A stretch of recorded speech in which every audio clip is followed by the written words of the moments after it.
Hi. Hey everyone, I have Jen with me today. I have a guest. Jen's been with our team for over a decade, and she's helping me Shouldn't today. say that to people. They're going to think I'm a lot older. I'm kidding. Wiser mature. and experienced, mature.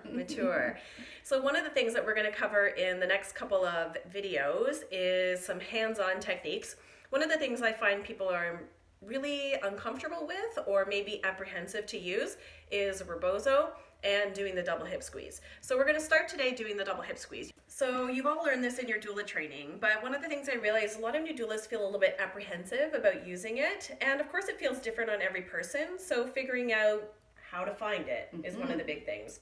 And Jen has tons of experience in body stuff. I do. So tell I'm us a little happy bit. to share that. Awesome. So tell us a little bit about what we're looking for when we do the double hip squeeze. So the first thing I like to do is find that landing mark or that point to find someone's hip bone. So when they come into that all fours position, I'm probably going to take my hands and find her hip bones so that they're right here. And then I'm going to slide and you can feel it. There's like a protruding part on the person's pelvis, and that's actually the front of the ACES, okay? So the part of the pelvis that comes in and around the front.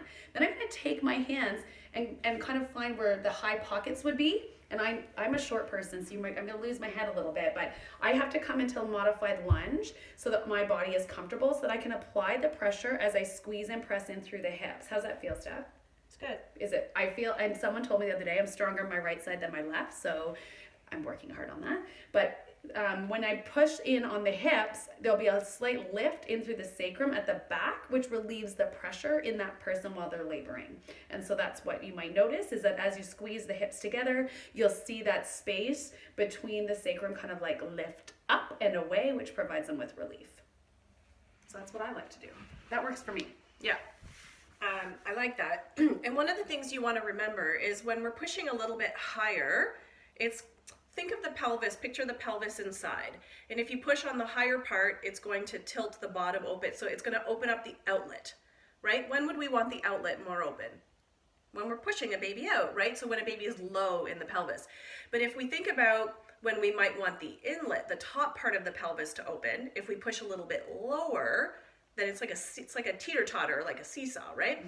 So if we push a little bit lower, it opens up the pelvic inlet. When would we want that? Well, of course, when a baby is still high up or ballotable, and we want the baby to sit more.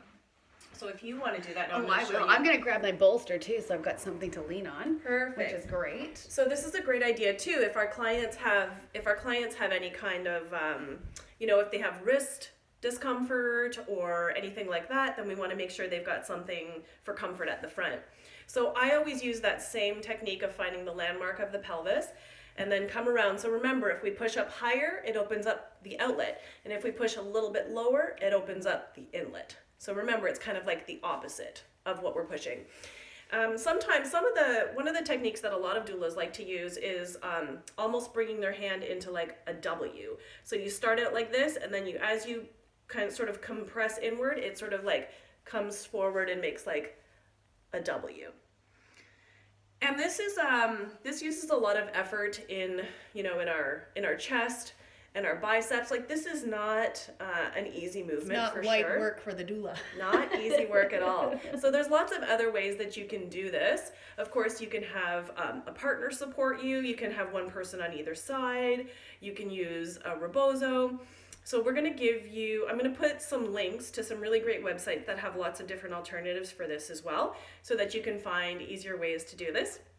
But I'll tell you, there are births where I've done this for so many hours that in between, I actually end up leaning on my client and falling asleep in between the contraction because I'm so exhausted. But then as soon as the contraction hits again, we hold it for the duration of the contraction. Okay? Awesome. So hopefully that's helpful and you guys are reminded of the right technique as I sit here staring at My poor mom right in her face. Okay.